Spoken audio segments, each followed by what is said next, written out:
Halo Sobat Kaiju, kembali lagi di dunia Kaiju Indonesia. Kali ini kita akan membahas kisah kematian Godzilla di dalam filmnya. Walau Godzilla merupakan salah satu kaiju yang kuat, hebat, dan tangguh, ia sama seperti makhluk hidup lainnya, bisa hidup dan juga mati.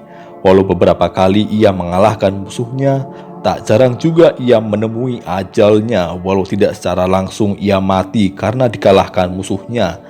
Bahkan ada pula yang mati karena kondisi tubuhnya yang tidak begitu bagus. Berikut kisah kematian Godzilla di dalam filmnya. Yang pertama ada Godzilla 1954. Siapa yang tak kenal dengan Godzilla yang satu ini? Merupakan kisah Godzilla pertama yang meluluh lantahkan Jepang dan membuat pemerintah Jepang kebingungan. Untung pada saat itu terdapat ilmuwan yang bernama Dr. Serizawa.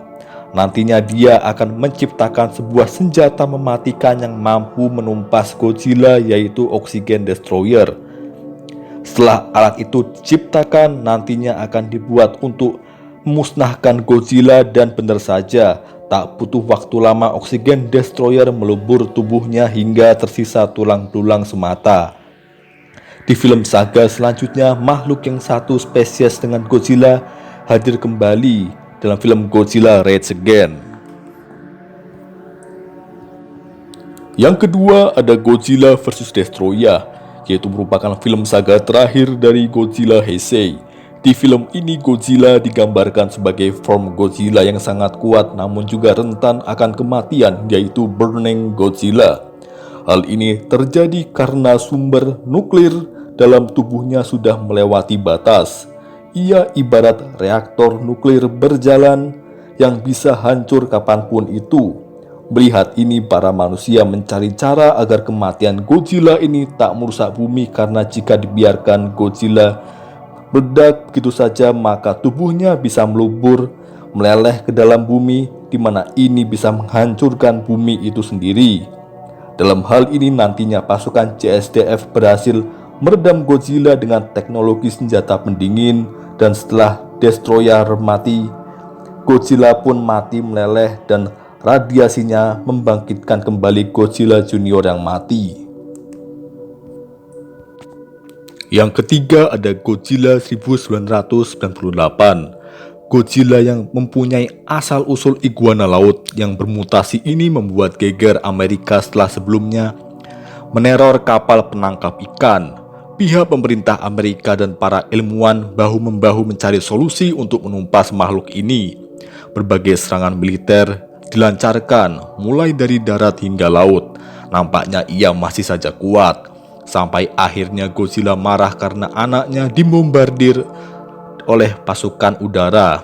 Ia lalu dipancing oleh Nick dan kawan-kawan menuju jembatan Brooklyn, dan benar saja Godzilla pun terjebak di antara kawat jembatan itu.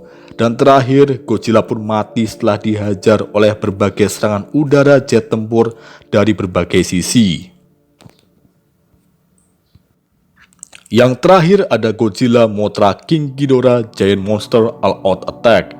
Film Godzilla yang hadir di era milenium ini juga merupakan film yang unik.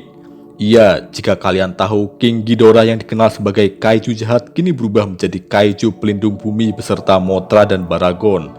Dan uniknya lagi, Godzilla di sini ditampilkan sebagai musuh utama yang bangkit karena dirasuki arwah korban Perang Dunia Kedua. Di akhir cerita, setelah Godzilla berhasil mengalahkan Ghidorah dan Mothra yang mati-matian melawannya, kapal selam bor Satsuma berhasil menembak luka leher Godzilla dari dalam dan menyebabkan lukanya terbuka. Ketika Godzilla ingin menembakkan nafas atomnya yang terjadi, malah nafas atomnya keluar lewat luka di lehernya, dan Godzilla malah tenggelam ke dalam air. Ketika ia melihat kapal bor Satsuma melarikan diri, Godzilla sekali lagi mencoba menembakkan nafas atomnya. Namun sayang, kali ini usahanya gagal total karena tubuhnya meledak hancur hingga menyisakan jantungnya saja. Sekian yang bisa kita bahas kali ini. Ingat, jangan lupa subscribe, klik tombol lonceng, dan beri tanggapan kalian di kolom komentar.